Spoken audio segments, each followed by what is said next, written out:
Estimados amantes de la historia, si todos están listos, hoy vamos a hablar de un tema muy importante junto a ustedes.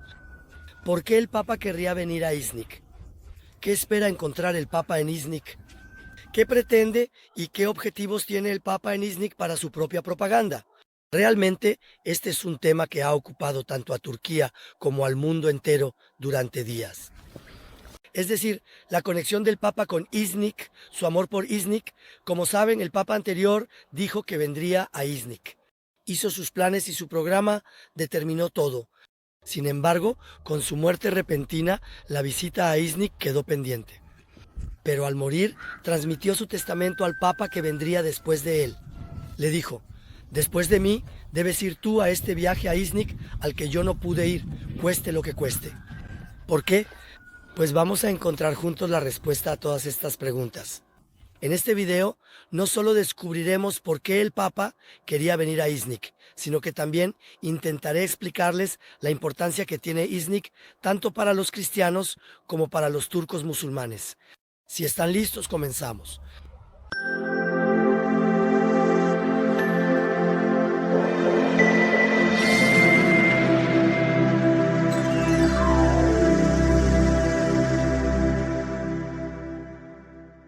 Primero, ¿por qué querría el Papa venir a Iznik? Para el mundo cristiano, así como Estambul, Constantinopla es uno de los lugares y centros administrativos más importantes del cristianismo. Iznik también tiene una importancia casi igual. Normalmente, Estambul es la segunda capital del Imperio Romano. Constantino la elige como capital del Imperio Romano. Después de la Roma de Italia, funda nuestra preciada Estambul, hoy en día la joya de Anatolia y de nuestro país, como Constantinopla, y la primera iglesia oficial del cristianismo, Santa Sofía, se construye en Estambul. Pero hay una realidad que pasamos por alto. Iznik tiene una característica que supera a Estambul por mucho. Y es que Iznik es el lugar donde se revisó la religión que llamamos cristianismo. Sí, hoy en día, especialmente, el mundo católico elige a un papa que vive entre ellos como su padre papa. Cuando cada uno muere, uno nuevo viene. Pero en realidad hay un líder principal para todos ellos. El apóstol número 1 y el más grande de los 12 apóstoles de Jesucristo, Pedro. Así es, consideran a Pedro como el principal padre de la Iglesia, y por Pedro vinculan la Iglesia del Vaticano en Roma a él. El número 1 en este asunto somos nosotros. Por eso, dentro de las denominaciones cristianas dicen que ellos son los número 1. Por supuesto, al decir esto, muestran un interés especial en Nicea, porque la religión que trajo Jesucristo y la religión en la que creen hoy los católicos no son la misma. Jesucristo nunca dijo: yo soy Dios, soy Alá, soy el Creador. Dijo: soy el profeta de Dios. Habló de un solo Creador, Alá. No lo olviden, en las religiones monoteístas siempre hay un solo Dios. Sin embargo, hoy en día el mundo católico y el centro del cristianismo católico creen en el Padre, el Hijo y el Espíritu Santo, es decir, en la Trinidad. Entonces, ¿cuándo y cómo surgió este concepto que llamamos facilidad? La respuesta es Nicea. Sí, Nicea tiene una importancia extrema para ellos. Dos nombres se unieron oficialmente en Nicea. El lugar y el acontecimiento en Nicea son los que asimilaron la religión de Jesús a una comprensión politeísta e idólatra. Hace exactamente 1700 años, en el año 325 después de Cristo, se celebró el primer concilio de Nicea en Nicea. Si conocen el primer concilio de Nicea y lo que allí sucedió, comprenderán mucho mejor cuán diferente es la religión que trajo Jesús de la comprensión que hoy el mundo católico intenta adoptar e imponer al mundo. En mis recorridos, especialmente en mis conferencias y en mis libros, hay dos nombres que siempre trato de destacar, y aún más en mis estudios sobre Jerusalén. Uno es Pablo y el otro es Constantino. Pablo vivió en la época de Jesucristo, le guardaba rencor, lo odiaba. Cada vez que lo veía, en el patio de la explanada de las mezquitas, lo insultaba, le escupía, le arrojaba piedras e incitaba a otros a apedrearlo, intentando que lincharan a Jesucristo, aunque no lo logró. Porque Alá, el Altísimo, le dirá a Jesucristo: habla solo con mi palabra, no pronuncies ninguna otra palabra que no sea la mía. Y así, Pablo nunca podría lograr que lincharan a Jesucristo. Pero ¿qué hizo Pablo después de que Jesucristo fue elevado al cielo? Se acercó a los apóstoles. Jesús se me apareció en el desierto. Me dijo, fortaleceré mi religión contigo. Dijo, a partir de ahora estaré con ustedes. Pero por supuesto, los apóstoles no se creyeron esa mentira. Después de eso, Pablo actuó por su cuenta. Era prácticamente como un agente romano. El imperio romano era un estado pagano. Adoraban a Zeus, Atenea, Hera, Artemisa y a muchos otros dioses y diosas del culto olímpico en nombre del paganismo. Había un grupo dentro de la sociedad que avanzaba rápidamente, los llamados seguidores de Jesús, conocidos como los isebíes, que nunca se sometían a los paganos y soportaban todo tipo de torturas severas. ¿Qué harías si no puedes detener el curso de un río que fluye? Cambias el curso de ese río. Y eso fue exactamente lo que hicieron. Dijeron, cambiemos la dirección de este río. ¿Con quién lo harían? Por supuesto lo haría, con Pablo, y así lo hicieron. Utilizaron a Pablo para este propósito. Lo hicieron viajar de ciudad en ciudad por Anatolia. Pablo comenzó desde Jerusalén. Incluso desde allí fue a Antioquía y luego a su ciudad natal, Tarso. Desde allí fue a Éfeso, la tercera ciudad más grande del Imperio Romano. Incluso en el camino pasó por ciudades monásticas principales del cristianismo, como el Valle de Hilara. Va a esos lugares, allí se presenta a la gente como un apóstol y dice que reza, ayuna, hace la ablución. Es decir, en las religiones monoteístas de Alá Todopoderoso solo hay un Alá y una religión. Rechaza las órdenes conjuntas que envió y quería que ellos también los rechazaran. Cuando le preguntaban quién era, él respondía, soy un apóstol. Ellos decían, nosotros conocemos a los apóstoles, conocemos a los discípulos de los apóstoles. De hecho, aprendimos el cristianismo de ellos. Cuando decían que no existía tal entendimiento, él respondía, no, ustedes están equivocados. En la última cena, el profeta Jesús cambió todo, decía. Imaginen a un profeta que viene y predica durante años, y él mismo vive lo que predica. Luego, justo una noche antes de irse, reúne a la gente. Olvida todo lo que dije, lo cancelé, traje algo nuevo. A partir de ahora seguirán esto, dice. Y luego, al día siguiente, simplemente se va. ¿Ustedes creerían en algo así? Aquí es donde comienza la falsedad de Pablo. La última cena. No olviden que en muchas iglesias, especialmente en el catolicismo, la última cena es fundamental. ¿Qué es eso de la última cena? Supuestamente, la noche antes de que el profeta Jesús fuera arrestado, se sentaron así a la mesa con los apóstoles. Incluso allí está Judas, quien supuestamente lo traicionaría. Él ha extendido la mano hacia la mesa. El profeta Jesús dice, quien haya extendido la mano a la mesa, ese me traicionará. Son historias así. Supuestamente, en la última cena, él habla de una religión diferente. Y Pablo es quien canta la canción de esa religión completamente diferente. Los otros 11 apóstoles que quedan atrás no lo saben ni lo mencionan. Solo este listo conoce esta religión. Miren, pueden llamar a la rama católica del cristianismo la religión de la última cena. Y como profeta de esta religión de la última cena, pueden ver no a Jesús, sino a Pablo. Es decir, el imperio romano en ese entonces, y piensen que Pablo es de origen judío.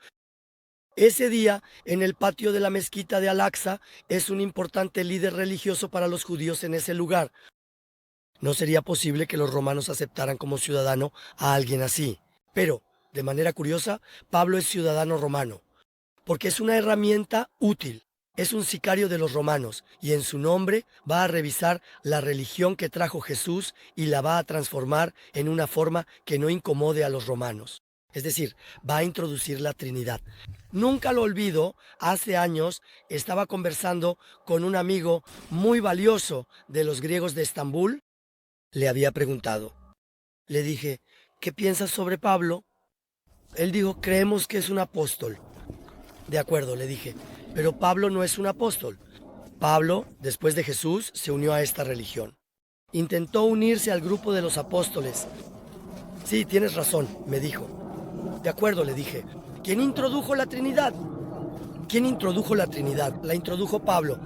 Por supuesto, cuando la conversación empezó a tomar otro rumbo, mi amigo cristiano, uno de los griegos de Estambul, me dijo, mira Taji, lo dijiste, me dijo, soy un cristiano que no cree en la Trinidad. En realidad quedó una frase entre nosotros, ¿no? ¿Sabes? Es decir, si después hubiera dicho que, en su opinión, el profeta Muhammad también es uno de los profetas de Dios, el asunto estaría resuelto. No quedaría ninguna diferencia entre nosotros. O sea, lo que quiero decir es esto. Pablo es la persona que introdujo la Trinidad, el Padre, el Hijo y el Espíritu Santo en el cristianismo. Si el tema de nuestro video fuera Pablo, podría contar tantas cosas aquí durante horas. Déjame terminar con una última cosa. Supongamos que un sahabí viniera entre nosotros. ¿Qué le preguntaríamos? ¿Le preguntaríamos sobre los pilares del Islam, los artículos de la fe, o le preguntaríamos sobre nuestro profeta? Sahabí significa aquel que vio a nuestro profeta. Se sentó con él, se levantó con él, rió con él, lloró con él. ¿No es así? Estas son las cosas que preguntaríamos. Si viéramos a un apóstol, le preguntaríamos sobre Jesús. ¿Cómo era? ¿Qué tipo de persona era? ¿Cómo eran sus cejas y sus ojos? ¿Cómo se sentaba? ¿Cómo se levantaba? ¿Cómo hablaba? ¿Verdad? Estas cosas preguntaríamos. Imaginen a un apóstol, una persona que afirma ser apóstol, Pablo. Este es un hombre que durante toda su vida envió un montón de cartas aquí y allá a las comunidades cristianas. Pablo es una persona que en ninguna parte de ninguna de sus cartas, ni siquiera en una sola frase, habla sobre Jesús. ¿Ahora entienden quién es Pablo y a qué servía? Ahora dirán, queríamos escucharte hablar sobre Nicea y la llegada del Papa a Nicea. Pero nos hablaste bastante sobre Pablo. Sí, era necesario. No podía pasar a ese tema sin explicar esto antes, que habíamos dicho sobre el catolicismo, que era el catolicismo. La última cena fue religiosa, porque fue revisada en la última cena. A Pablo, le preguntes lo que le preguntes, siempre responde con la última cena. En la última cena todo es la última cena, porque para él no hay nada antes de eso. Él nunca se sentó cara a cara con el profeta Jesús. Nunca escuchó nada de Jesús en nombre del cristianismo. Siempre intentó eliminarlo, matarlo, silenciarlo. Cuando no pudo silenciarlo, cuando no lo logró, después de que Jesús fue elevado al cielo, intentó hacer lo mismo con sus apóstoles y trató de borrar las huellas de la religión monoteísta que trajo el profeta Jesús. Y como no pudo borrarlas, intentó cambiar su dirección. Entonces, ¿quién continuó con lo que Pablo intentó hacer? ¿Constantino lo continuó? El emperador romano Constantino. ¿Dónde? ¿En la nueva capital del cristianismo? ¿En Estambul? No. Intentó hacer esto en Nicea. Sí, finalmente el periodo de 3 siglos de persecución del Imperio Romano contra los cristianos, los seguidores de Jesús, llegaba a su fin. Pero no fue porque amaran mucho el cristianismo o a los seguidores de Jesús, por razones completamente emocionales. Sí, porque este estado, que se extendía a lo largo y ancho de la cuenca del Mediterráneo, con muchas religiones, razas y colores, ya no podía mantenerse unido. Las separaciones y divisiones estaban en su punto máximo, y Constantino buscaba un pegamento que pudiera mantener unido a este gran imperio: el paganismo. Desde Zeus hasta Afrodita, desde Artemisa hasta Nike, no servía de nada, no satisfacía a la gente, no proporcionaba una conciencia común. Entonces dijo, ¿qué hacemos? Observó, miró a los cristianos, a quienes habían oprimido y torturado durante 3 siglos. Están pegados entre sí como el pegamento. Eran de diferentes razas, diferentes colores, diferentes religiones, diferentes identidades. Pero bajo el techo del cristianismo estaban juntos. Se apoyaban mutuamente, no se soltaban. Esta alianza tribal de poder le gustó a Constantino. Dijo, ¿qué pasaría si fingimos que adoptamos esta religión? Pero había cosas que no le gustaban, porque esta religión defendía la creencia en un solo Dios. Sin embargo, ellos eran paganos. Hoy en día, la mayoría de los bizantinos famosos del mundo dicen que Constantino nunca fue un cristiano sincero. Dicen que Constantino era un pagano muy devoto. Incluso cuando hizo de Constantinopla, Estambul, su capital, y mandó construir la columna de Constantino en el centro de su capital, fue tan sincero en su paganismo que colocó una estatua de Nike en la cima de la columna de Constantino. Pero tenía que aparentar adoptar esta nueva religión y hacer que su propio pueblo también la adoptara, para evitar la desintegración del Imperio Romano. ¿Pero cómo? ¿Dónde y de qué manera iba a suceder esto? ¿Sería posible aceptar el cristianismo sin rechazar el paganismo? ¿El profeta Jesús vino para luchar contra el paganismo? ¿Cómo sería posible lograr esto estando al lado o en contra de un profeta Jesús que luchaba contra el paganismo, rechazando las doctrinas que él estableció? y encontró la manera de hacerlo en Nicea. Constantino encontró esto precisamente en el primer concilio de Nicea, en el año 325 de Cristo. Miren, hizo de Estambul su capital porque no le era posible gobernar el gran imperio romano de la época desde Roma, en Italia. Entonces pensó, ¿qué debería hacer? Decidió ir y elegir una nueva capital, de modo que esta capital estuviera justo en el centro de los territorios de su imperio. ¿Dónde sería este lugar? Por supuesto, este lugar sería Estambul. Eligió Estambul como la nueva capital y también eligió el cristianismo como la nueva religión, pero no debería haber permanecido como cristianismo. Esto debía evolucionar hacia el cristianismo. Si el profeta Jesús era aceptado como profeta, había aspectos de esta religión monoteísta que no convenían a un dictador como Constantino. Es decir, había aspectos que sí le gustaban. Por ejemplo, ¿cuál es la doctrina en el cristianismo? Si alguien te golpea en la mejilla derecha, ofrécele también la izquierda. La cosa favorita de los dictadores. Súbete encima del pueblo, explótalos todo lo que quieras, hazles la vida imposible. Y luego que te sigan dando todos los votos a ti. ¿No es así? A los dictadores les encantan este tipo de pueblos. Pueblos que son guiados como ovejas, que no dicen ni una palabra, que obedecen hasta la muerte tal cual. Constantino amaba esto, veía que esto existía en el cristianismo.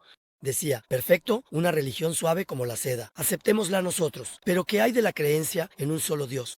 ¿Y el profetismo de Jesucristo? No, eso no puede ser. Entonces, ¿qué iba a hacer? Esta religión que había aceptado la fe de Jesucristo tenía algunos centros. Porque ¿de dónde partió Jesús en su camino? Jesucristo partió de Jerusalén. Entonces, ¿qué más? El principal centro de esta religión es Jerusalén. ¿Y qué pasó después de Jerusalén? Alejandría, Antioquía, Tarso. Luego Nicomedia, Izmit, Nicea, Iznik, Éfeso. Estos lugares se convirtieron en centros del cristianismo. En estos lugares se establecieron antiguas comunidades cristianas. Algunos sabios seguidores de Jesús difundieron esta religión a la humanidad desde aquí.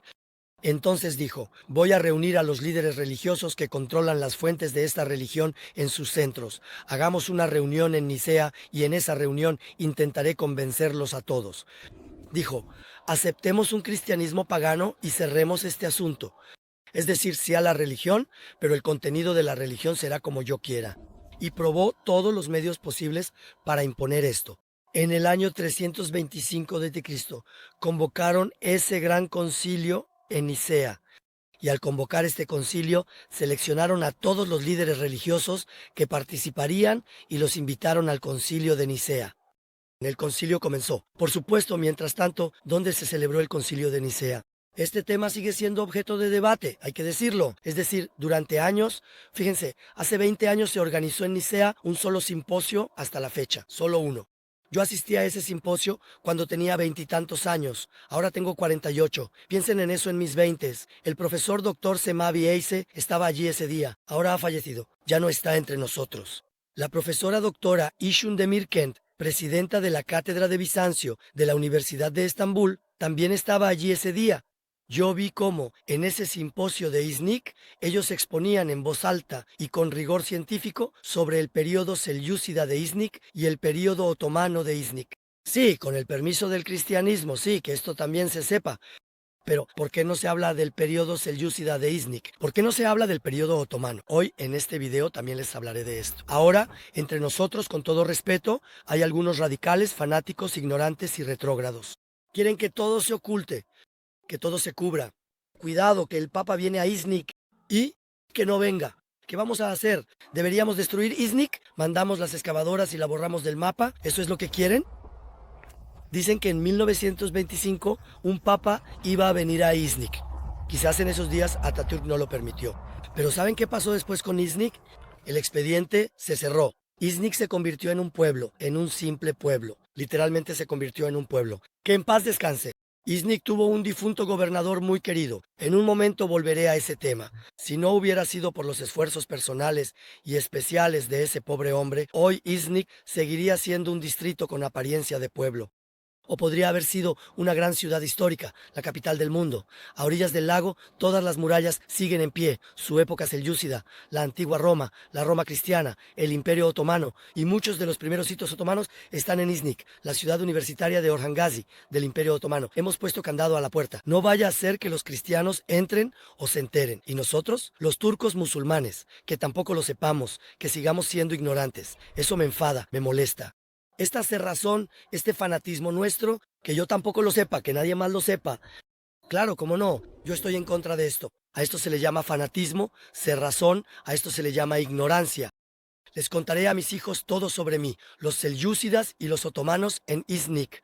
También hablaré de los primeros hitos de la Roma antigua y cristiana. Nosotros lo sabremos todo. Luego diremos, ven, hermano, al cristiano, al pagano, a todos.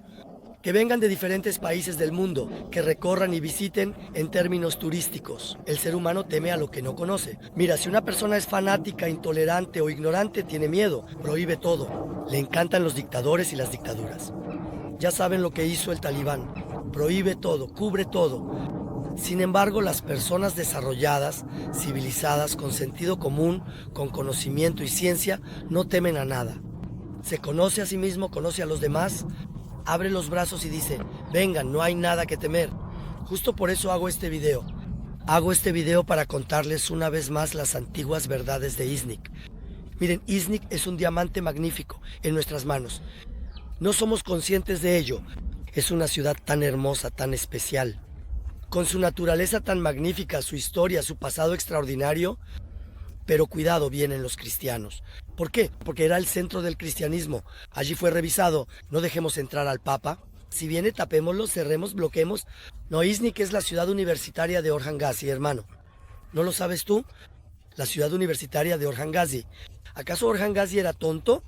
¿No sabía lo importante que era Iznik para el cristianismo? ¿Por qué la convirtió en ciudad universitaria? Dijo, si es una ciudad antigua y especial, entonces nosotros también la convertiremos en ciudad universitaria y la promoveremos con fuerza. Si no tenemos ni una pizca de la visión de Orhan Gazi, entonces mejor cerremos el expediente y vámonos, amigos. Vámonos.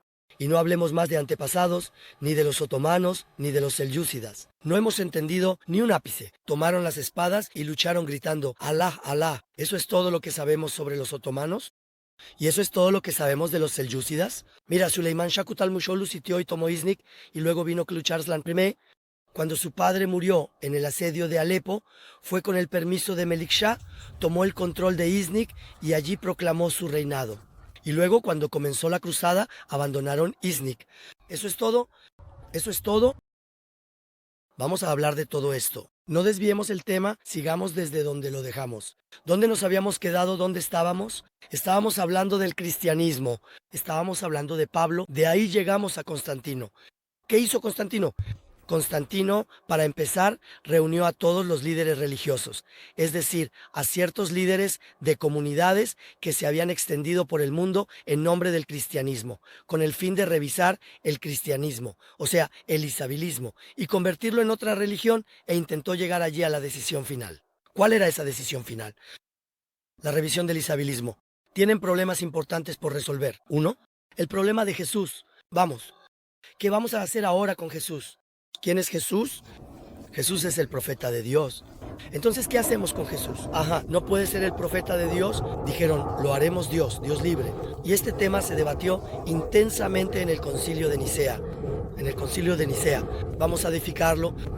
Pero algunos de los religiosos presentes allí, especialmente aquellos de calidad que no se dejaron tentar por el dinero ni el poder, se mantuvieron firmes.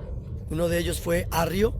No olviden nunca este nombre, Arrio. De hecho, después de terminar este video, busquen Arrio y hagan una breve investigación sobre él. Lean algunos artículos. Arrio venía de Alejandría.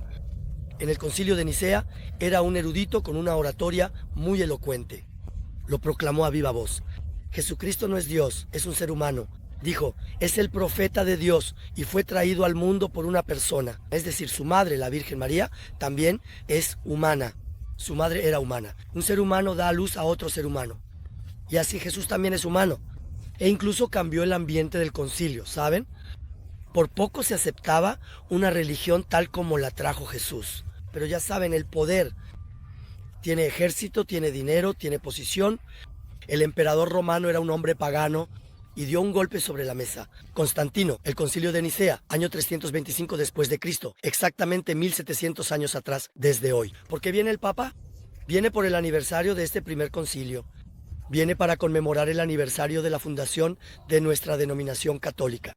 Viene a Iznik para celebrar, Dios no lo quiera, el 1700 aniversario de que Jesús fuera declarado Dios. Sí. Y como Arius, por ejemplo, de Nicomedia, ese es el patriarca de Nicomedia, al principio él también estaba del lado de Arius. Él también dice, sí, Jesús es un ser humano, es un profeta, no es Dios, etc.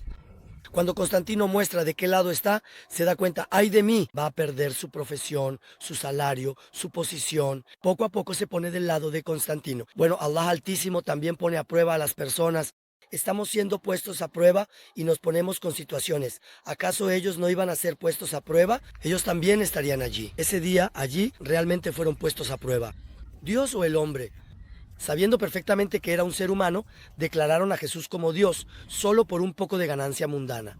Ese día, allí, Arrio se quedó solo con un puñado de seguidores. Por supuesto, Constantino los apartó. Poco tiempo después, Arrio desapareció en circunstancias misteriosas. ¿Qué habrá pasado? Dicen que iba en su carruaje y que un camión lo chocó de lado y murió. Dicen que fue un accidente de tráfico. Si la humanidad aprendiera de la historia, ¿acaso se repetiría? Cosas así pasan. Dicen que fue un accidente de tráfico.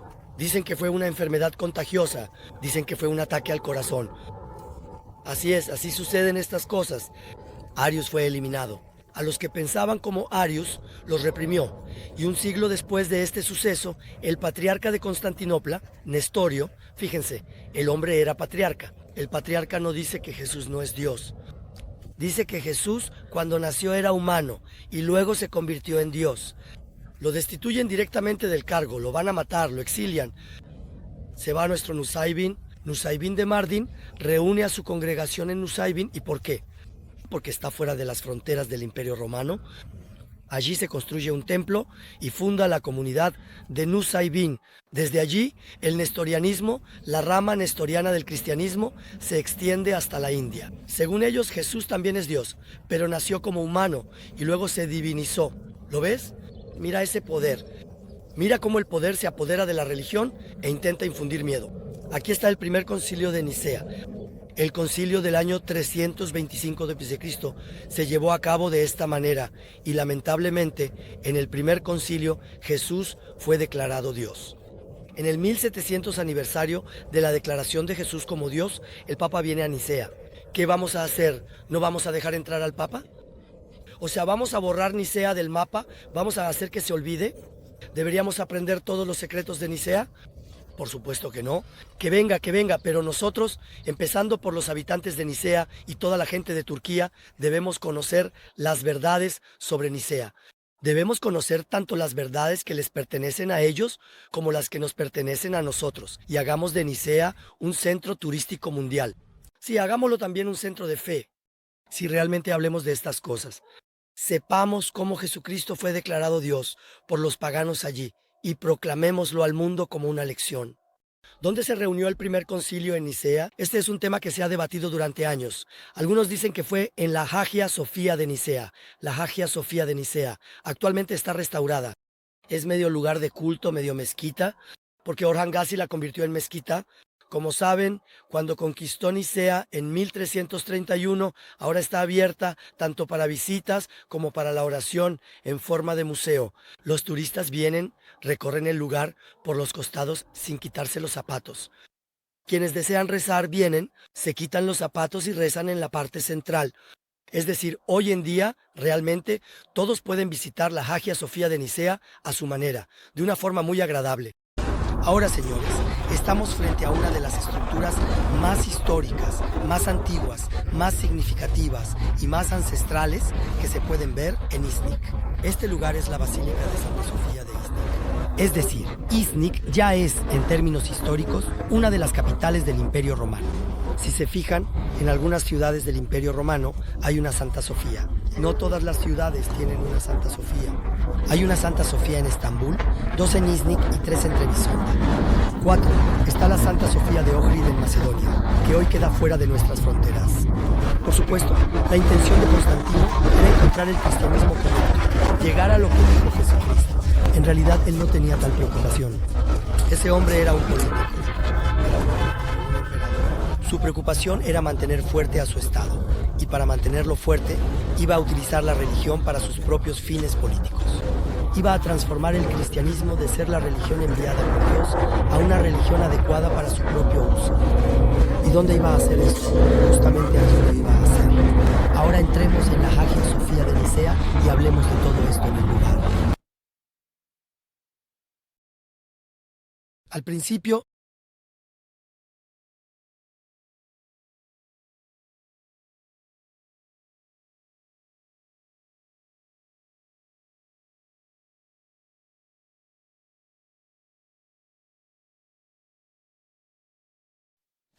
¿qué dijimos al entrar? Dijimos que este lugar, sí, era un sitio donde se realizaban ceremonias de coronación. Un lugar donde se realizaban ceremonias de coronación. ¿Dónde se lleva a cabo la ceremonia de coronación? Se realiza en Empolión. Ocurrió en la iglesia de la Hagia Sofía de Nicea, por Constantino. Hay quienes dicen que fue Constantino quien mandó construir la Hagia Sofía de Nicea. Eso es una cosa. No fue allí. Hay quienes dicen que fue en el Palacio del Concilio, junto al lago. Miren, este debate aún continúa. Todavía no hay nada claro. Pero ahora hay un tercer punto. Quizás esta sea la verdadera razón por la que el Papa quiere venir a Nicea. ¿Cuál es esa razón? Hace unos años, en Nicea, salió a la luz algo olvidado y desconocido. ¿Qué es eso? Una basílica de iglesia que había permanecido oculta durante siglos en el fondo del lago. Sí, una basílica que quedó sumergida bajo el agua y que data de los primeros tiempos del cristianismo. El nivel del agua del lago de Nicea desciende un poco más cada día. Cuando el agua retrocedió lo suficiente, apareció a la vista. Tiene un plano basilical, es decir, 2 naves laterales a la derecha e izquierda y una nave central. Tiene un ábside en la parte delantera. Y además tiene un ábside triple, esquema de planta típico del periodo temprano del cristianismo, igual que la Hagia Sofía de Nicea. Apareció una estructura así. Cuando se descubrió esta estructura, los cristianos se emocionaron mucho. Porque en el año 325 después de Cristo, Constantino, existía la posibilidad de que el primer concilio de Nicea se hubiera celebrado allí. Y cuando apareció esta estructura, quienes pensaban en esa posibilidad se entusiasmaron de inmediato, especialmente ahora que el nuevo papa estaba en Nicea antes de su visita a la ciudad. Yo mismo estuve en Nicea hace apenas 3 semanas. Hay una actividad frenética en marcha y toda la zona está completamente cercada desde la orilla en este momento. Allí se están construyendo pasarelas que se adentran en el agua para que las personas puedan ver la basílica de manera cómoda y segura. Entonces, ¿se ha terminado todo lo relacionado con el cristianismo en Nicea? No, por supuesto que no ha terminado. Podría durar horas. Yo también estoy tratando de resumírselo.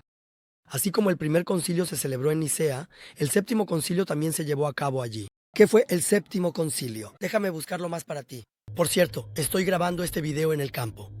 Miren, entre los cantos de los ruiseñores y los sonidos de los insectos, para que no se aburran, a veces me siento entre las hierbas, a veces bajo la sombra de los árboles, y otras veces entre los montones de alfalfa recién cortada, mientras les cuento todo esto paseando, para que hablemos de estos temas con gusto, y junto a ustedes recordemos y aprendamos una y otra vez estas verdades. En Iznik también se reunió el 7º concilio. Acabamos de aprender sobre el primer concilio. ¿Qué sucedió en el 7º concilio? El 7º concilio. Miren, bajo la influencia del Islam, los cristianos empezaron a cuestionarse a sí mismos. Es decir, en muchos temas. ¿Debemos creer en un solo Dios? ¿O debemos creer en una religión politeísta? Luego, en las iglesias hay infinidad de imágenes relacionadas con el profeta Jesús, la Virgen María, Juan el Bautista y otros líderes religiosos. Muchos poseedores de evangelios, etc. ¿Estamos adorando a un solo Dios o estamos adorando a estas imágenes? Y este cuestionamiento luego llevó al iconoclasmo. El iconoclasmo significa la destrucción de íconos. ¿Qué hicieron? Destruyeron los íconos. El emperador romano León IV dijo lo siguiente: un momento, ¿qué son estas imágenes? Dijo, terminemos con esta tontería de las imágenes. Propuso destruir estos íconos y dirigirnos únicamente a un solo Dios. Esto sucedió bajo la influencia del Islam. ¿Y luego qué hicieron? Rechazaron los íconos. Esto duró exactamente un siglo. El rechazo de los íconos continuó durante todo un siglo. Al final de ese siglo, ya había cambiado la dinastía en Roma y en Estambul. Esta vez, la familia a la que pertenecía León IV se había ido y la dinastía Comneno había llegado al poder. Si subes hoy al piso superior de la mezquita de Santa Sofía, verás el retrato de Yanis Komnenos, el emperador de la dinastía Comneno. A su lado verás a su esposa. En el centro verás a Jesucristo y a la Virgen María. Jesucristo está entre Zoe y su monje, y la Virgen María también está entre ellos. Aquí, Yanis Komnenos tiene una bolsa en la mano. Fue patrocinador de Santa Sofía, hizo una donación de dinero. Irene tiene un documento en la mano. Con ese documento, Irene certifica que hicieron esa donación. Por otro lado, quieren decir, con esto, seguro que estamos en el paraíso. Esta reina Irene, de origen húngaro, era una mujer muy devota. Y a esta mujer le gustaban las imágenes, los iconos, los frescos. No pudo convocar este concilio en Estambul. Es decir, querían abolir la iconoclasia, el rompimiento de iconos. Las imágenes volverían a estar permitidas en las iglesias. No pudo hacerlo. ¿Por qué? Porque había soldados en Estambul. Soldados romanos, el ejército romano. Si ellos decían no, no se podía reunir ningún concilio ni nada por el estilo. Entonces pensó, ¿dónde puedo convocarlo? ¿Dónde puedo convocarlo? Al igual que Constantino en el primer concilio de Nicea, convocó el séptimo concilio también en Nicea, y la iconoclasia fue abolida. ¿Qué pasó después? Volvió a surgir la creación de imágenes. Hoy en día, cuando vas a Urgup, Llóreme, Habanos, a esas iglesias en cuevas y a las excavaciones en roca de Capadocia, en Ijlara, todas las pinturas que ves allí fueron hechas después de la iconoclasia. La iglesia oscura, la iglesia de la serpiente, la iglesia de la manzana, ninguna de ellas pertenece al periodo anterior a la iconoclasia, es decir, en el séptimo concilio. Así que no olvides la importancia de Nicea para el cristianismo. De hecho, no todas las iglesias tienen un ampolion, fíjate. ¿Qué es el ampolion? Es esa zona de coronación donde los emperadores romanos eran coronados, el área de coronación con piedras redondas y de colores, un espacio especial para oraciones y celebraciones. Existe en la Hagia Sofía de Estambul. También está en la Hagia Sofía de Trebisonda y en la Hagia Sofía de Nicea. Y también está el monasterio de Santa Elena en Bursa. Actualmente es el lugar donde se encuentran las tumbas de Osman y Orhan Gazi. Entren en la tumba de Orhan Gazi. En el suelo todavía verán los fragmentos redondos que quedan de aquel ampolion. Por ejemplo, ahora nuestra Hagia Sofía en Estambul, nuestra mezquita de Hagia Sofía, ha sido reabierta para el culto. Después de 90 años, mientras todo el lugar se cubría con alfombras, la sección central del ampolion se dejó descubierta. Quedó bonito. Así también podemos ver esa parte histórica. El ampolion, pues un equivalente del ampolion de Estambul, lo encontramos en Iznik.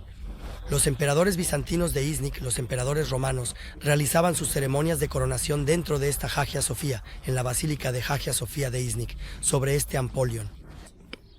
Es decir, tiene una importancia así de grande. Entonces, si es tan importante para el cristianismo, estas personas debieron haber llevado a cabo ciertas actividades en nombre de Iznik. Por supuesto que lo hicieron.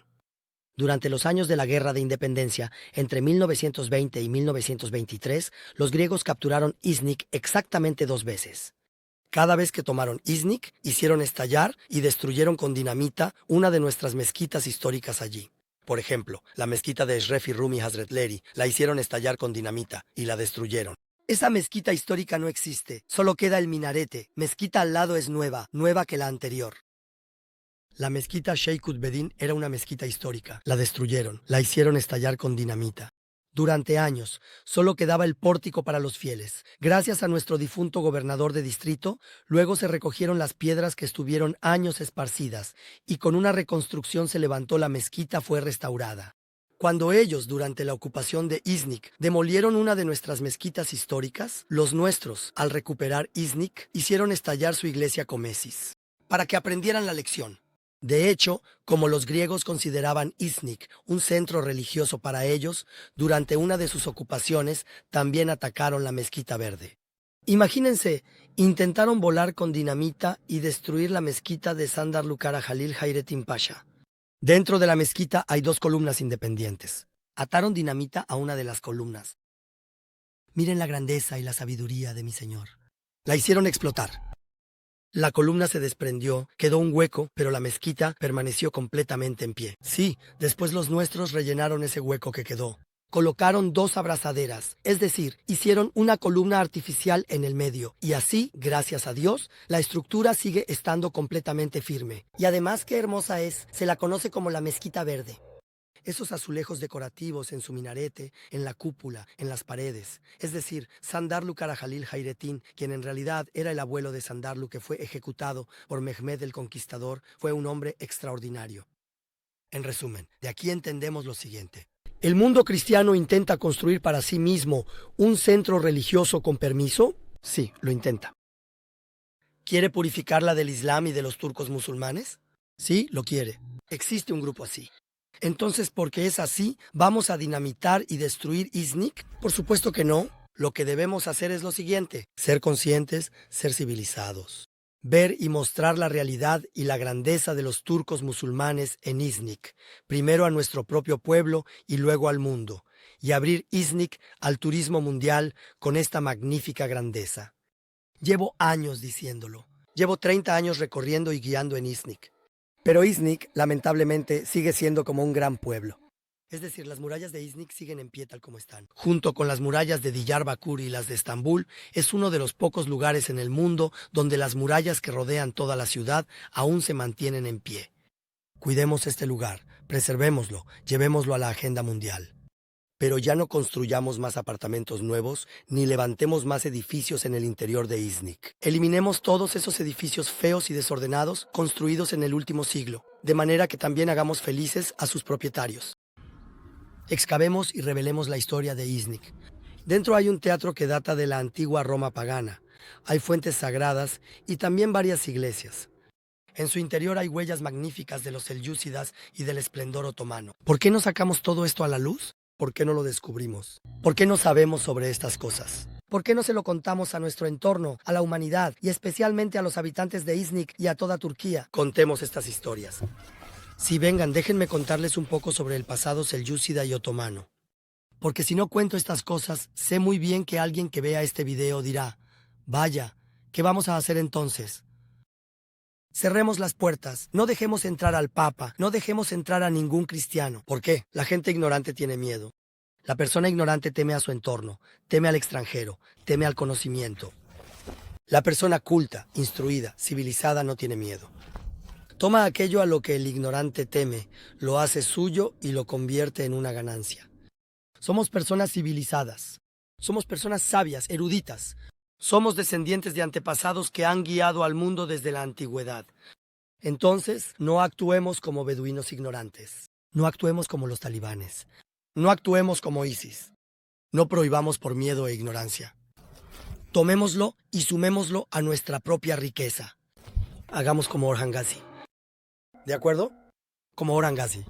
Hagamos exactamente lo que hizo Orhan Gazi. ¿Están dispuestos? ¿Qué hizo Orhan Gazi? En 1331 conquistó Nicea, es decir, Iznik. Después de la conquista dijo: un momento, voy a convertir este lugar en una ciudad universitaria.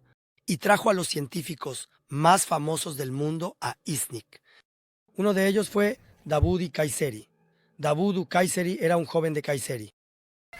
Había ido a Niksar, en Tokat, y estudió en la medrese de Niksar, una de las 2 grandes madrasas construidas por Yavuz Hasan en Niksar y Tokat, dentro del estado Danishmendli, fundado por Danishmend Ahmed Ghazi, comandante de Alparslan. Recibió su educación en la medrese Yavuz Hasan de Niksar. De Emir Sertak, el famoso astrónomo y matemático, uno de los grandes sabios del observatorio de Meraga. Tomó clases de Emir Sertak y se formó como un gran erudito. Orhan Gazi lo conocía de cerca. Orhan Gazi lo tomó y lo llevó a Iznik. Tú serás el rector fundador de esta ciudad universitaria mía, dijo, y convirtió a Davud Kayseri en el responsable de transformar Iznik en una ciudad universitaria. Nunca lo olvido. En aquel simposio de Iznik del que les hablé hace más de 20 años, los profesores subían al estrado, leían sus ponencias y los artículos giraban en torno a lo mismo una y otra vez. Todo se basaba en que Iznik era una ciudad turca, que Orhan Gazi la había convertido en una ciudad universitaria y que había traído a Davud Kayseri. Los profesores decían: ¿por qué no encuentran la tumba de Davud Kayseri? Allí estaba el alcalde de Iznik y lo presionaban. A otros funcionarios también les preguntaban, ¿dónde está la tumba de Davudu Kayseri? En las fuentes se menciona que fue enterrado frente a un enorme plátano, un plátano gigantesco. Los profesores hicieron descripciones tan detalladas como tal ubicación, tal lugar, al entrar por esa puerta, a la izquierda, más adelante, así de precisos. ¿Y luego qué pasó? Después lo encontraron. Cuando uno se esfuerza, se encuentra. Ese enorme plátano seguía en el centro de la ciudad de Iznik. Y junto a ese árbol de plátano, apareció la tumba de Davudu Kayseri. De hecho, hace unos 4 o 5 meses se construyó una estructura con cúpula sobre esa tumba. Después de que se encontró la tumba, por supuesto, como Davudu Kayseri era de Kayseri, los habitantes de Kayseri reaccionaron de inmediato. Un momento, dijeron. Nosotros vamos a construir su tumba. En ese momento Mehmet Osaseki era el alcalde metropolitano de Kayseri. Dijo que lo haríamos nosotros, que lo harían los de Kayseri y cosas así. ¿Y qué se hizo? En ese momento se construyó una tumba sobre ella. Pero luego, en los últimos meses, se dijo que no podía haber solo una tumba simple así. Se sugirió hacer algo bonito, con cúpula tipo baldaquino. Sobre la tumba de Davudu Kayseri, realmente se construyó un hermoso baldaquino, una clásica tumba otomana, y ahora se encuentra en un entorno verdaderamente hermoso. De hecho, cuando se encontró la tumba por primera vez, el lugar donde estaba el ciprés y la tumba era la casa de una anciana malhumorada. La señora dijo que no quería. Dijo, no dejaré que excaven en mi jardín. Las autoridades municipales y las fundaciones esperaron a que la señora falleciera para poder realizar una excavación arqueológica allí. La señora murió y después de eso actuaron correctamente. Es decir, actuaron como corresponde a nuestra gente. Después de eso, el jardín fue expropiado, se hicieron los pagos a los herederos y el lugar se transformó en un parque científico y un santuario. Estamos en Iznik, Bursa. Podemos decir que este lugar es la capital cultural del Imperio Otomano. Podemos llamarlo una ciudad universitaria. Orhan Gazi conquista Iznik, antes llamada Nicea, en 1331 y dice: quiero que este lugar sea la ciudad universitaria de mi país, y así lo hace. Trae a Davudu Kayseri, el gran erudito de su época en astronomía y matemáticas, quien recibió su educación de Emir Sertak en la madrasa Yaubazan de Niksar, la capital de los Danishmendoujar. Es traído aquí. Orhan Gazi lo emplea en Iznik y allí realiza obras magníficas. Se convierte en el maestro de Kadusade Rumi, quien más tarde viaja de aquí a Samarcanda y prepara el Saj de Ulugh Beg, y pasan los siglos. Su tumba se pierde y en el simposio de Iznik de hace 15 años, las eminencias celestiales, como la difunta Ishun de Mirkent, intervienen. Yo también estaba allí ese día. En ese simposio, presionan al alcalde y le dicen: alcalde, tienes que encontrar esta tumba. Y finalmente, la casa de una anciana estaba justo aquí. La tumba aparece en el jardín de su casa. Miren, soy testigo directo de todo esto. Según los registros, su tumba está frente a un plátano gigante. Hoy hemos venido aquí. Nuestro valioso fabricante de astrolabios de Bursa, nuestro maestro Sebrail Bey, no nos rechazó. Hoy vino aquí desde Bursa. ¿Para qué? Para contarnos sobre Davudu Kayseri y el astrolabio. ¿A quiénes formó Davudu Kayseri en Iznik?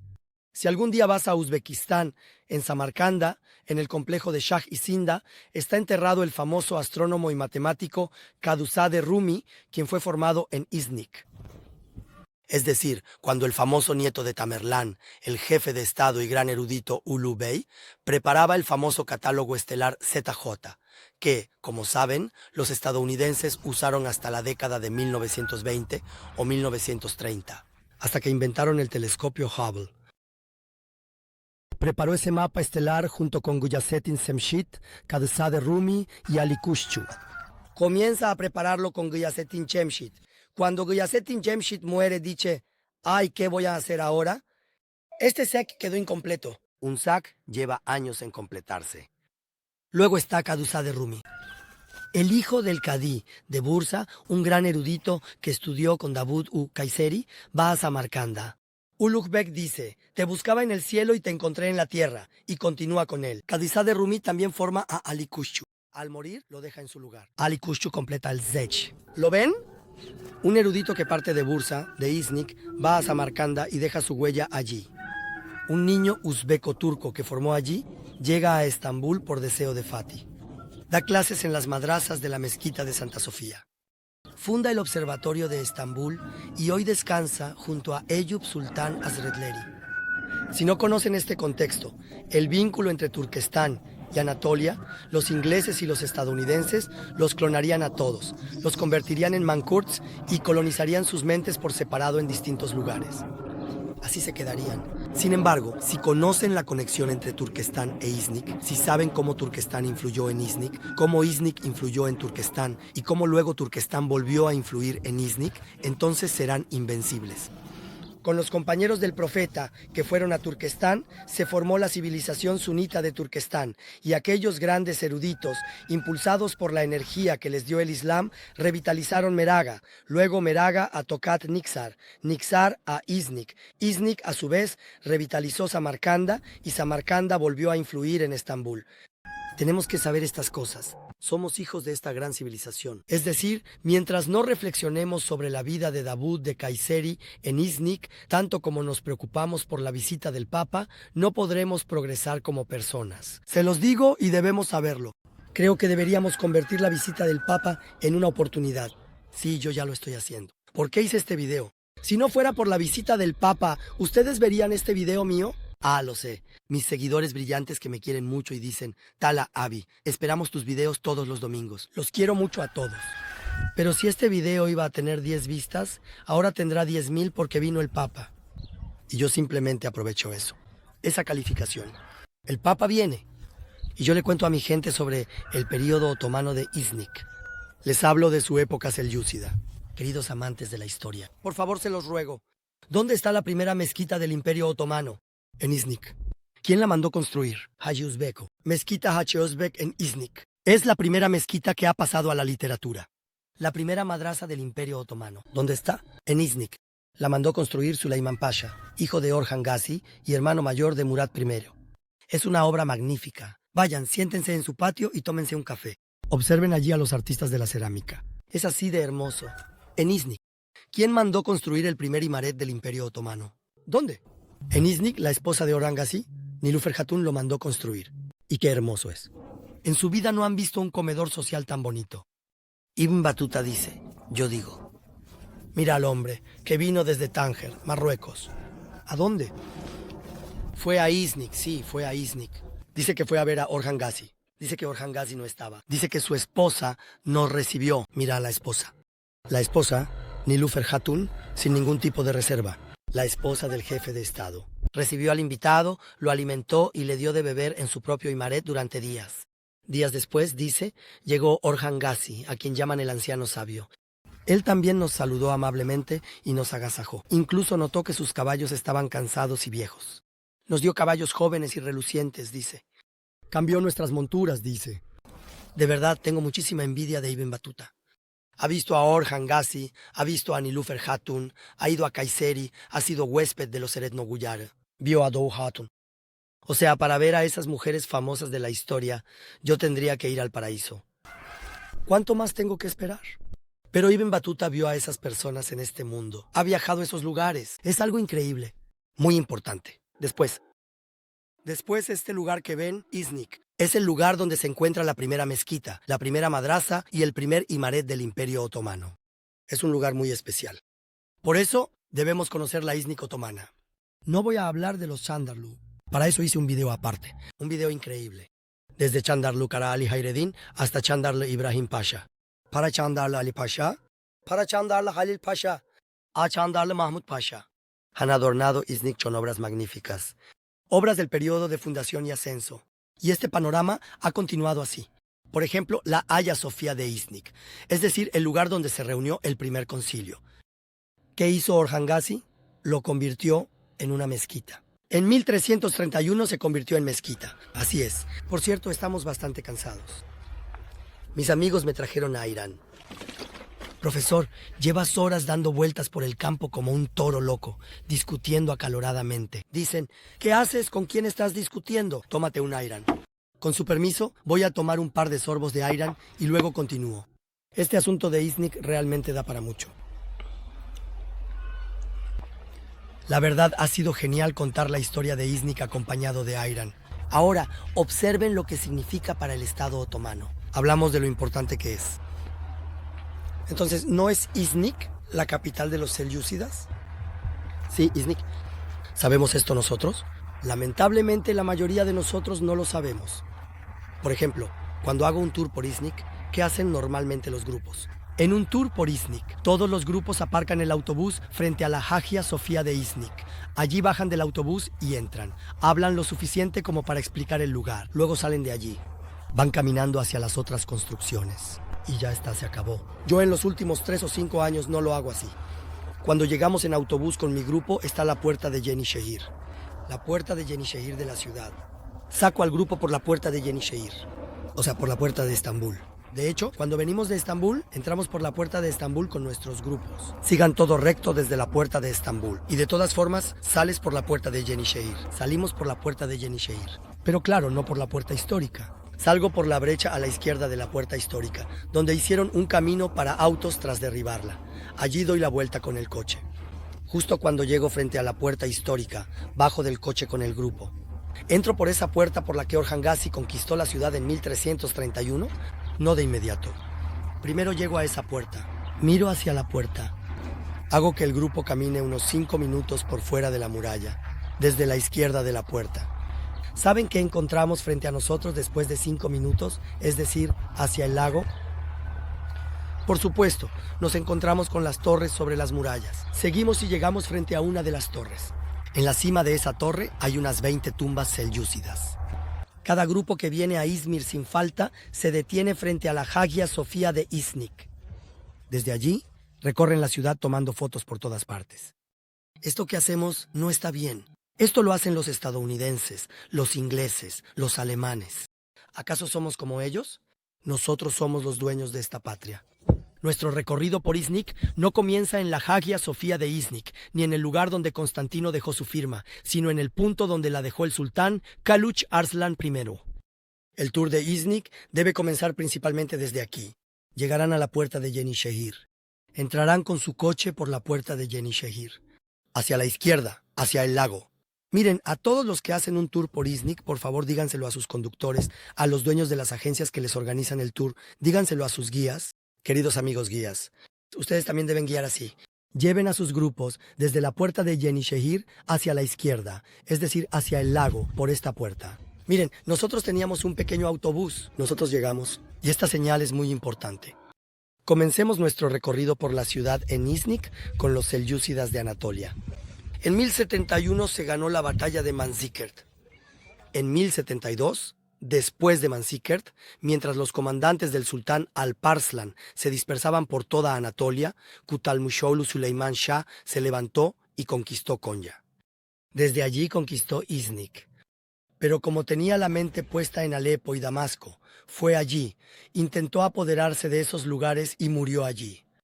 En esos días, en Rey e Isfahán, el hijo de Kutalmuşoğlu Süleyman Shah, Kılıç Arslan I, que estaba junto a Melikshah, fue enviado a Anatolia. Le dijo, ve y hazte cargo de la herencia de tu padre. Y él se hizo cargo de la herencia de su padre. Llegó a Iznik.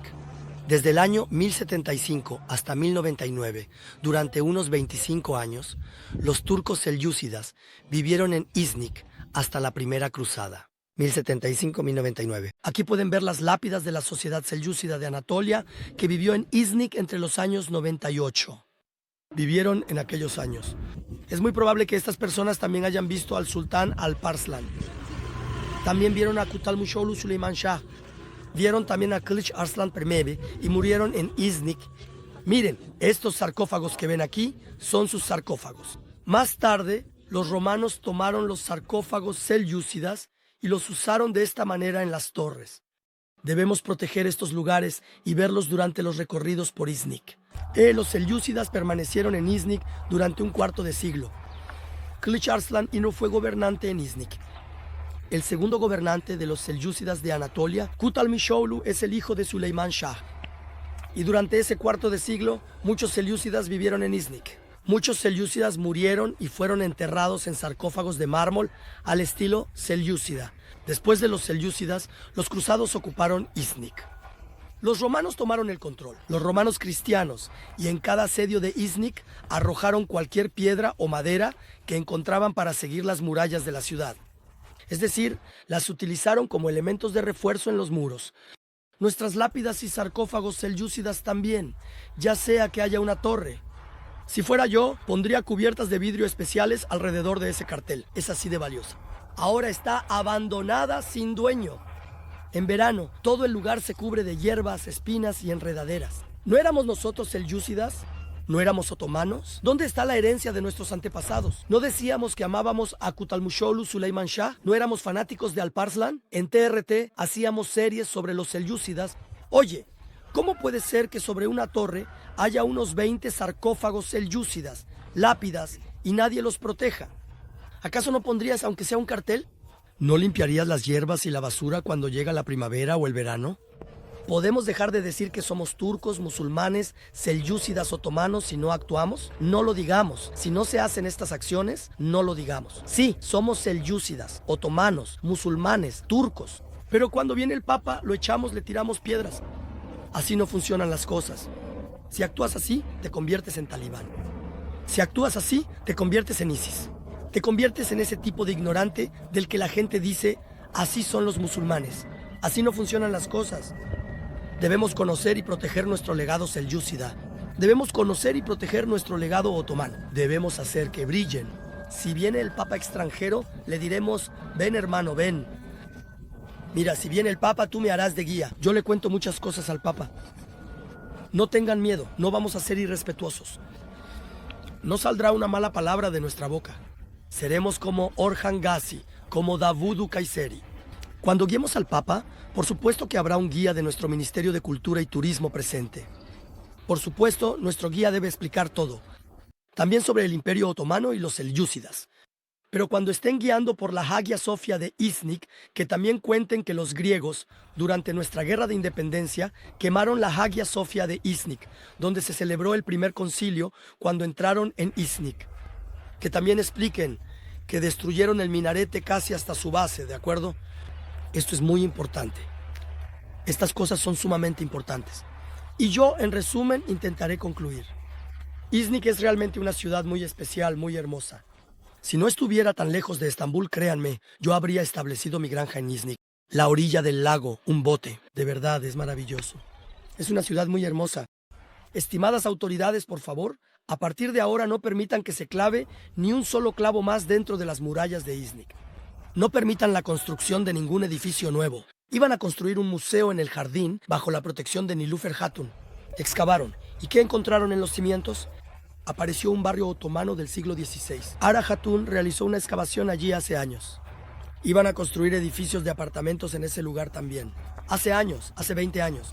¿Qué salió en la excavación? Aparecieron los hornos de cerámica de Iznik. ¿Qué se hizo? Se despejó el área alrededor y se dejó así. Lleva 20 años así. Le cae lluvia, le cae nieve. Esos magníficos azulejos de las mezquitas de Mimar Sinan, cuando uno se preguntaba dónde se fabricaban en Iznik, aparecieron los hornos de cerámica. ¿Le hemos puesto aunque sea un clavo encima? Excavamos, abrimos y lo dejamos. Nos dimos la vuelta y nos fuimos. ¿Así de poco queremos a nuestros antepasados? Si ese lugar donde están los hornos de cerámica estuviera en manos de otros, de extranjeros, ¿qué harían? Allí lo cubrirían adecuadamente. Restaurarían esas estructuras originales. Una parte la dejarían para que se pudiera visitar en su estado original y otra parte la pondrían en uso. Y convertirían ese lugar en un magnífico museo de azulejos otomanos, donde se podría entrar por un lado y recorrerlo por el otro. Nosotros excavamos, lo abrimos y lo dejamos así. Con cada lluvia, ese lugar sigue desapareciendo aún más. ¿Eso es lo que hemos hecho? Hablo con dureza, discúlpenme. El amigo dice la verdad aunque duela. Soy hijo de esta patria. Amo esta patria. Créanme, quiero a Iznik mucho más que a la ciudad donde nací, Manisa Demirci. Me importa mucho más. Porque Iznik es una ciudad que debe ser protegida. Es magnífica. ¿Acaso protegimos los hornos de cerámica y ahora nos preocupamos porque dicen que el Papa viene y que van a convertir este lugar en un segundo centro religioso como el Vaticano? No tenemos derecho a tales paranoias, porque no protegimos lo que nos pertenece. ¿Qué es lo que hay que hacer a partir de ahora? 1. Vamos a proteger el legado selyúcida de Iznik. Lo vamos a restaurar. Lo pondremos en primer plano. Iluminaremos y limpiaremos esos vestigios selyúcidas a los que ni siquiera les hemos puesto un cartel. Construiremos senderos peatonales. Y también haremos brillar la İznik de Orhan Gazi, la İznik por la que entró Orhan Gazi, la İznik otomana. Hasta ayer, tractores y camiones de carga pasaban por esa puerta de Lefke. Rogábamos, ya sabes, protejamos esto. ¿Qué se hizo? Mientras decíamos que no entraran camiones ni tractores, terminaron rodeando el lugar con paneles de hierro de tal manera que ni siquiera las personas pueden entrar. Cuando vaya allí algún día con un grupo escolar, con estudiantes o con adultos interesados y conocedores, quiero poder entrar caminando por esa puerta. Ahora no podemos entrar. Además, se ha hecho una excavación. Ese agujero se ha dejado así, tal cual. Alguien podría caerse ahí y lastimarse. Deberíamos proteger ese lugar, cuidarlo, iluminarlo, pero también deberíamos hacer que la gente pueda pasar por ahí. Mañana viene el Papa y dice, mira, Orhan Gazi entró por aquí en 1331. No puedes decir, ven, vamos a hacerte entrar caminando por aquí también. Está todo cercado. Está en un estado tan feo. Antes era más bonito que ahora. Se protegió, pero de una manera absurda.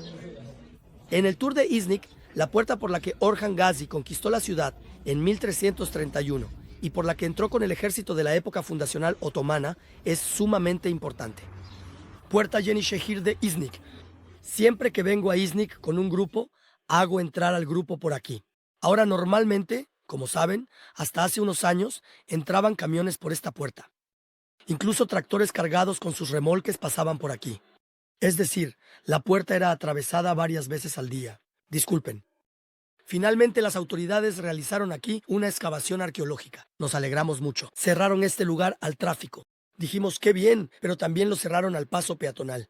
Es decir, este lugar fue completamente cerrado con rejas de hierro. Mi recomendación es que al menos abran una pequeña puerta para las personas. Cuando lleguemos aquí en grupo, en autobús, pasemos por esa pequeña puerta. Así, caminando, podremos atravesar la puerta por dentro. Se lo pedimos a ustedes. Por supuesto, el lado de la puerta que da hacia la ciudad está abierto. Podemos entrar por ahí. De hecho, yo también entré por ahí con mi grupo.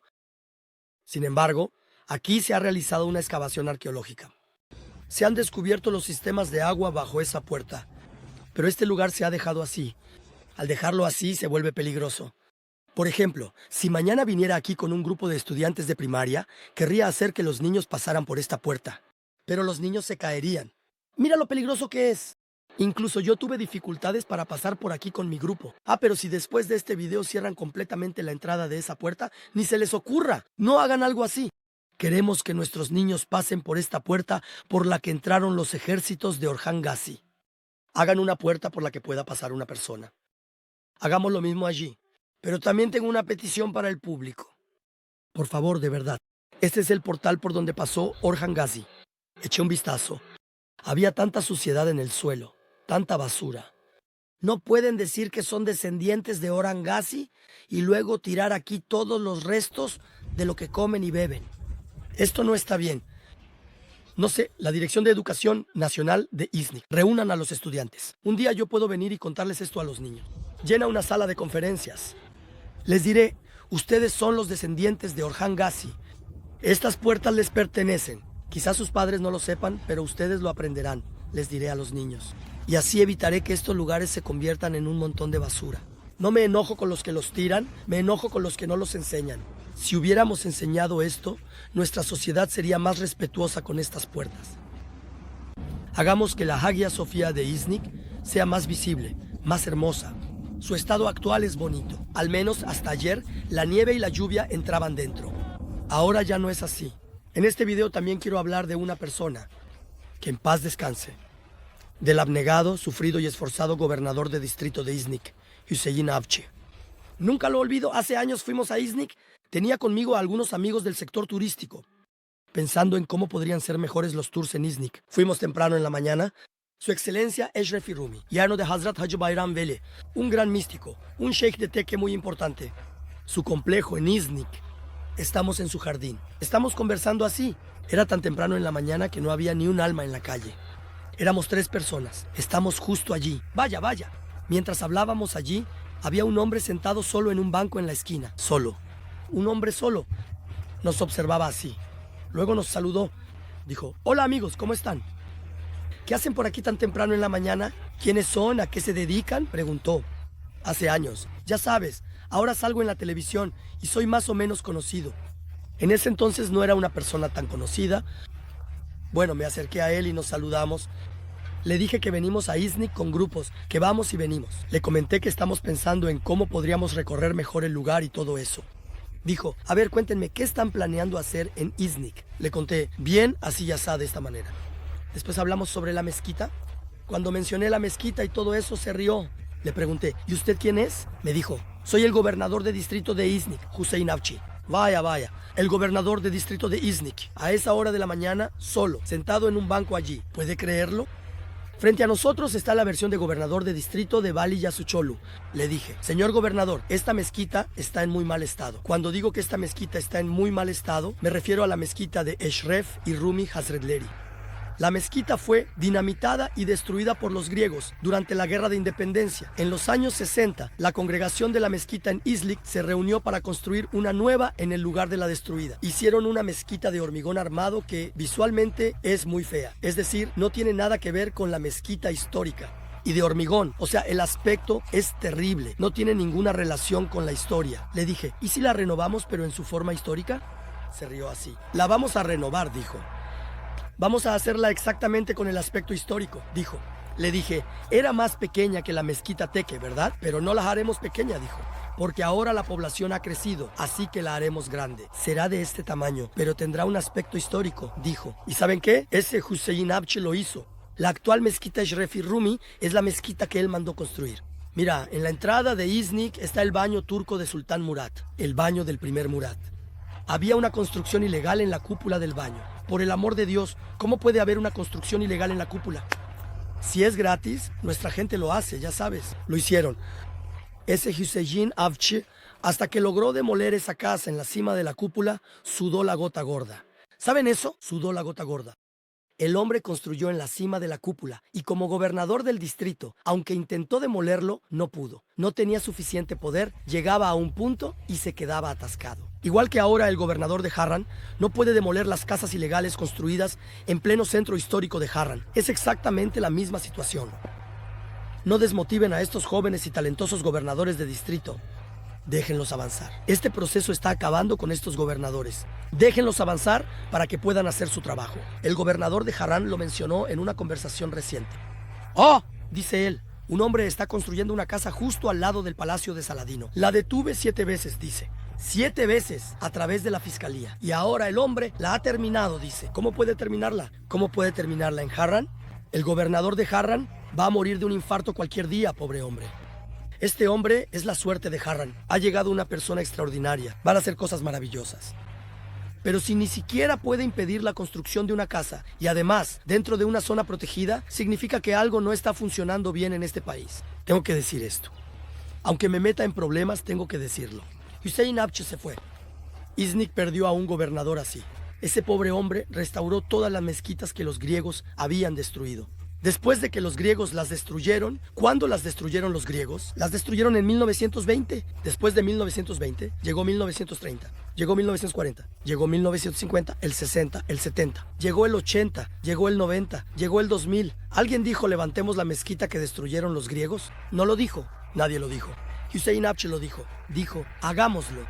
La gente de Iznik lo apoyó y el hombre lo hizo construir. En Iznik, las cerámicas de Iznik del siglo XVI del Imperio Otomano eran magníficas. Todas habían sido destruidas, es decir, habían sido olvidadas. Más tarde, Damat Ibrahim Pasha de Nevşehir intentó revivir este arte de la cerámica en el Palacio Tekfur de Estambul. Duró poco tiempo. Cuando fue asesinado durante la rebelión de Yenişehir, ese asunto también llegó a su fin. Hüseyin Avci, tras insistir persistentemente en las puertas de Ankara, consiguió incentivos para que el arte de la cerámica renaciera en Iznik. Convenció a los habitantes de Iznik. Convenció a muchos artistas que habían abandonado este oficio. Dijo, miren, también les he conseguido patrocinios. El Estado les dará subvenciones en este tema. El arte de la cerámica renació en Iznik. Iznik, de nuevo. Que Dios tenga misericordia de él. Gracias a este valioso y difunto gobernador, que en paz descanse, y a los esfuerzos de muchos otros abnegados cuyo nombre no puedo mencionar, Iznik se levantó de nuevo. Mira lo que puede hacer una sola persona, una sola persona. Una sola persona. Con una sola persona se derrumban estados. Con una sola persona los estados prosperan. A nuestro alrededor, por favor, apoyemos a quienes son esforzados, creyentes que no piensan en su propio bolsillo, ni en su puesto, ni en sus familiares, sino en la sociedad. Por el amor de Dios, abramos el camino a estas personas. Pero lo sé muy bien. ¿Por qué nuestro país no puede llegar a ser lo que debería ser?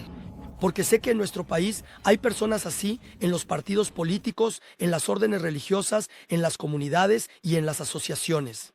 A los jóvenes esforzados que vienen desde abajo, se les corta el paso para que no superen a estas personas.